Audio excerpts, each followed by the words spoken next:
You need to watch this if you've ever wondered what happens when a fish gets something stuck in its throat. Spoiler, it's pretty cool. So, how do fish cough? Well, just like us, fish sometimes get stuff in their mouths or gills that shouldn't be there. Think bits of sand, food, or even tiny bugs.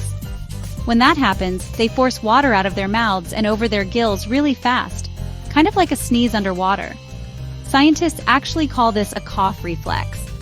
It helps keep their gills clean so they can breathe easily. Next time you see bubbles popping out of a fish's mouth, it might be giving itself a little aquatic cough. Pretty wild, right? Fish. Just one more reason the animal kingdom is full of surprises.